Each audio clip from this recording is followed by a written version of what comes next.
Hello friends, அனைவருக்கும் வணக்கம். இன்னைக்கு என்ன பார்க்க போறீங்கன்னா, ஒரு டிஃபன் ஐட்டம் தான் செய்யலான்னு இருக்கேன். பூரி போடலான்னு இருக்கேன். பூரி சாதாரண பூரி இல்லைங்க. இது கார பூரி. நார்த் சைட்லலாம் ரொம்ப ஃபேமஸா இருக்கும். அட்டகாசமா இருக்குங்க. இதுக்கு தொட்டுக்கிறதுக்கு பார்த்தீங்கன்னா, குருமா இல்ல கூட்டு அந்த மாரி எது வச்சு சாப்பிட்டாலும் நல்லா இருக்குங்க. அட்டகாசமா இருக்கும். இதுக்கு நான் பார்த்தீங்கன்னா, இப்ப வெள்ள பூசணிக்காய் போட்டு கூட்டு வச்சிருக்கேன். அதுவும் வீடியோ எடுத்திருக்கேன். நான் உங்களுக்கு அதில போஸ்ட் பண்றேன். அப்பளம் போட்டு செஞ்சிருக்கேன். இது வந்து சாப்பாட்டுக்கும் நல்லாயிருக்கும். சப்பாத்திக்கு, பூரிக்கு எல்லாத்துக்குமே நல்லாயிருக்கும். சூப்பரான ஒரு டிஷ்ஷுங்க. நீங்க இந்த மாரி செஞ்சிருக்க மாட்டீங்க. கண்டிப்பா நான் செஞ்சிருக்கேன். நீங்க செஞ்சு பாருங்க. இதே மாதிரி செஞ்சு பாருங்க. குழந்தைங்க விரும்பி கேட்பாங்க. டிஃபன் பாக்ஸ்க்கெல்லாம் நீங்க கண்டிப்பா குடுத்து விட்டீங்கன்னா, விரும்பி சாப்ட்டுருவாங்க. சரிங்களா? வாங்க இப்ப எப்படி செய்றதுன்னு பார்க்கலாம். இப்ப தான் மொத இந்த சேனல் பார்க்குறீங்கன்னா, சப்ஸ்கிரைப் பண்ணிட்டு வாங்க. வீடியோக்குள்ள போலாம். இப்போ பார்த்தீங்கன்னா, தேவையான அளவு கோதுமை மாவு எடுத்துக்கங்க.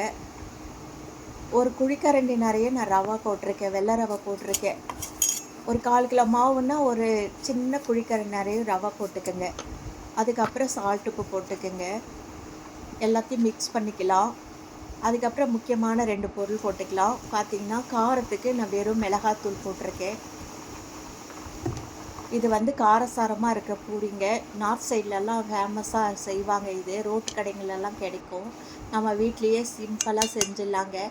அதுக்கப்புறம் கொஞ்சம் ஜீரகம் இருக்கு இல்லைங்களா, ஜீரகம் போட்டிருக்கேன், மஞ்சத்தூள் போட்டிருக்கேன்.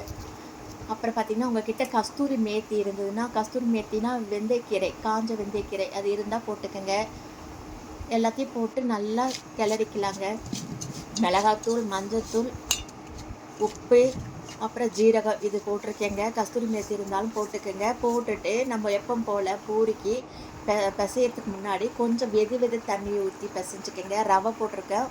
நான் எப்போவுமே சப்பாத்திக்கு நான் வெதுன்னு தண்ணி தான் போடுவேன். அதே மாதிரி வெதுன்னு தண்ணி போட்டுக்கோங்க. இல்லைன்னா நார்மல் தண்ணி கூட உங்கள் இஷ்டம் தாங்க. பிசைஞ்சு ஒரு 10 நிமிஷம் ஊற வச்சுருங்க. இப்போ நம்ம பூரி போட்டுக்கலாம். எண்ணெய் நல்லா காஞ்சிட்ருக்கு.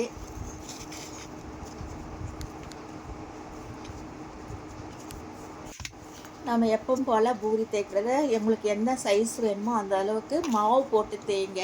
நல்லா கோதுமை மாவோ இல்லைன்னா மைதா மாவோ தேய்ச்சி நல்லா அந்த மாவை தட்டி விட்டுருங்க. அப்போ தான் உங்களுக்கு வந்து பூரியில் மாவு ஒட்டாமல் இருக்கும். பூரி எழும்பவும் நல்லா செய்யும். இப்போ நல்லா எண்ணெய் காஞ்சிட்ருக்கு. நல்லா காயணுங்க. கொஞ்சம் பெரிய சட்டி இருந்தாலும் வச்சுக்கோங்க. நான் ஒரு அளவாக 4 தான் செய்ய போகிறேன். அப்பளம் பொரிச்ச எண்ணெயிலே நான் செஞ்சிட்ருக்கேன். நல்லா புசு புசுன்னு எழும்பி வருங்க. நீங்கள் பாருங்கள், பூரி அட்டகாசமாக அவ்வளோ நல்லாயிருக்கும். இதுக்கு பார்த்தீங்கன்னா, காரசாரமான பூரின்றதால உங்களுக்கு தேங்காய் சட்னி மாதிரி கொஞ்சம் இதுவாக காரம் கம்மியாக இருக்க மாதிரி ஏதாவது சட்னி பண்ணிக்கோங்க. புதினா சட்னி, மல்லி சட்னி, தேங்காய் சட்னி அந்த மாதிரி எதனா செஞ்சுக்கோங்க. பாருங்கள், அட்டகாசமாக பூரி புசு புசுன்னு ரெடி ஆகிடுச்சுங்க. நமக்கு என்ன வேணுமோ அந்த மாதிரி நீங்கள் செஞ்சுக்குங்க சட்னி. இந்த மாதிரி ஒருக்கா செஞ்சு பாருங்கள், சூப்பராக இருக்குங்க. ஒரே மாதிரி பூரி செய்கிறதுக்கு இந்த மாதிரி செஞ்சு பாருங்கள். செஞ்சு பார்த்துட்டு எப்படி இருக்குன்னு கமெண்ட் பண்ணுங்கள், லைக் பண்ணுங்கள், ஷேர் பண்ணுங்கள்.